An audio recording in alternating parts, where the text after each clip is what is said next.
Bonjour. Vous avez peut-être déjà choisi la monétique centralisée avec Menlog et nous vous en remercions. Je m'appelle Dorian et je vais vous guider dans ces nouvelles fonctionnalités. Alors d'abord en caisse, voyons comment fonctionne la liaison entre Menlog et le TPE. Pour faire un paiement TPE, appuyez simplement sur le bouton carte bancaire pour envoyer le montant de la transaction au TPE.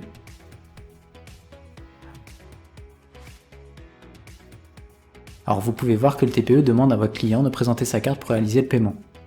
En caisse, on sait que la transaction est en cours grâce au message qui s'affiche dans le bandeau marron en haut. Vous pouvez aussi voir qu'un règlement carte bancaire à 0€ vient d'apparaître dans la colonne des paiements. Ce règlement sera crédité du montant de la transaction uniquement si le TPE confirme que la transaction s'est bien passée. C'est une sécurité qui vous évite de déclencher la fin de vente alors que le paiement aurait été en fait échoué. Si vous souhaitez annuler une transaction en cours en supprimant le règlement en caisse, vous verrez le message d'erreur suivant. Effectivement, quand une transaction est en cours, vous ne pouvez pas supprimer le règlement en caisse. Pour annuler la transaction, il vous faut appuyer sur le bouton rouge du TPE. C'est fait. Maintenant, en refaisant la même opération mais en validant le paiement côté TPE. Je mets ma carte bancaire.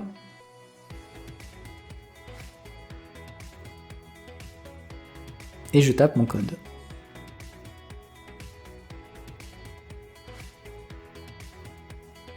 Voilà, la transaction est validée et le règlement est crédité en caisse. Un nouveau message dans le bandeau marron vous confirme le succès de la transaction, et le bouton fin de vente est disponible. Le fait d'attendre cette confirmation du TPE à chaque transaction, ça vous permet d'avoir un flux d'encaissement qui est parfaitement fiable et qui synchronise les données entre la caisse et celle du TPE. Ça permet d'éviter à des personnes en magasin de faire au quotidien des vérifications de montant de transaction, notamment en comparant le Z de caisse avec le ticket de télécollecte du TPE. Cette vérification-là devient inutile et cela permet d'alléger votre charge de travail. Bien, alors vous aurez constaté qu'aucun ticket de paiement n'a été imprimé. Vous avez l'imprimante en haut à droite de votre écran. C'est qu'en fait, quand le paiement se passe bien, le ticket de paiement CB n'est plus imprimé automatiquement, ça permet des économies de papier. À la demande du client, vous pouvez tout de même l'imprimer en appuyant sur le bouton Ticket CB. Ce bouton imprime toujours le ticket de la dernière transaction faite sur le TPE, qu'elle ait réussi ou qu'elle ait échoué. Alors comme vous pouvez le constater, le ticket s'imprime sur l'imprimante caisse. Effectivement, quand le TPE n'a pas d'imprimante intégrée, comme c'est le cas là, c'est la caisse qui doit imprimer le ticket de paiement.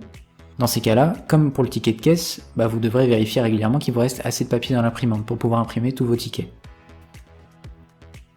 Bien, alors si je reviens sur le ticket imprimé, je peux voir qu'il s'agit seulement du ticket client. En fait, il n'y a pas de ticket commerçant. C'est encore une économie faite grâce à la monétique centralisée. Toutes les transactions TPE sont enregistrées en temps réel sur un portail en ligne, auquel vous pourrez accéder pour les consulter. Comme vous pouvez consulter les transactions en ligne, il n'y a plus besoin de ticket commerçant, alors on ne l'imprime plus en caisse. Il y a également un autre changement important en magasin, c'est qu'il n'y a plus de télécollecte. Comme toutes les transactions sont envoyées sur le portail en ligne, les télécollectes sont faites automatiquement depuis ce portail, toutes les nuits. Il n'y a plus de ticket de télécollecte imprimé en magasin, vous pourrez consulter toutes ces informations-là de nouveau directement en ligne. Bien, alors je vais maintenant vous montrer comment utiliser ce portail. Alors en allant sur l'adresse internet qui vous a été envoyée par email lors de la création de votre compte utilisateur, vous serez invité à vous connecter au portail. À la première connexion, le portail vous demandera de créer un mot de passe pour remplacer le mot de passe temporaire qui avait été généré pour vous. Une fois connecté, vous arriverez sur cet écran. Alors ici, je vais seulement vous présenter les éléments principaux, car vous n'aurez pas l'usage de tout le portail. Pour commencer, si vous avez plusieurs magasins en monétique centralisée, vous pourrez les sélectionner en haut à droite dans la liste déroulante en coin.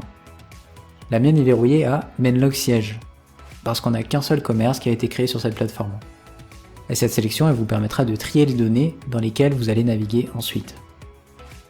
Pour consulter les transactions TPE, allez dans l'onglet Transactions, qui est aussi l'onglet d'accueil sur lequel vous arrivez quand vous vous connectez, et sélectionnez la période des transactions à consulter en haut à gauche, puis cliquez sur le bouton Afficher en haut à droite. Ça affichera toutes les transactions de la période. En information intéressante, vous pourrez voir qu'il s'agit de débit, d'annulation, éventuellement de crédit pour ceux qui en ont l'usage. Évidemment, consulter les montants de chaque transaction et savoir si elle a réussi ou échoué, et évidemment la date à laquelle elle a été faite. Vous pouvez aussi voir la colonne réseau qui vous indiquera souvent CB, puisqu'il s'agit du réseau carte bancaire classique. Mais d'autres pourront s'afficher comme celui des paiements connexes liés à des cartes tickets restaurants, comme par exemple Edenred, Sodexo, etc. Alors tout à l'heure en caisse, je vous disais que le ticket commerçant était devenu obsolète. C'est parce qu'ici, vous pouvez faire un clic droit sur n'importe quelle transaction pour imprimer le ticket commerçant correspondant. Voilà, alors passons maintenant à l'onglet Remise. Alors remise, c'est le terme utilisé par le portail pour désigner les télécollectes. Sur cette page, de la même façon que pour les transactions, vous pourrez voir le détail de toutes les télécollectes ayant été faites automatiquement pour vous. Là encore, en faisant un clic droit sur une des télécollectes, vous pouvez les consulter et imprimer le ticket correspondant.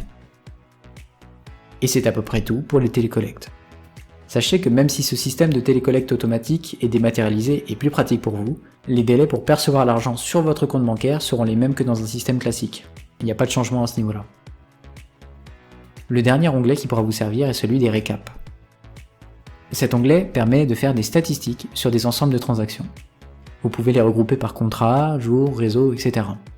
Vous pourriez par exemple vous en servir en cochant les cases récapitulatives par contrat et récapitulatif par réseau, parce que cela vous permettrait d'avoir un visuel très clair permettant d'identifier tous les types de flux de transactions liés à votre banque ou à Connex.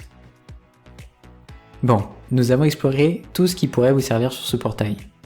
Je vous invite à mettre cette page en favori dans votre navigateur pour pouvoir y accéder rapidement, facilement quand vous en avez besoin, ou bien même à faire un raccourci vers cette page directement sur votre bureau d'ordinateur. Et voilà pour la monétique centralisée avec Menlog. Alors j'espère que vous avez trouvé ces fonctionnalités claires et pratique. Et en cas de question, vous n'hésitez pas à joindre notre équipe. Voilà, très bonne journée et à bientôt.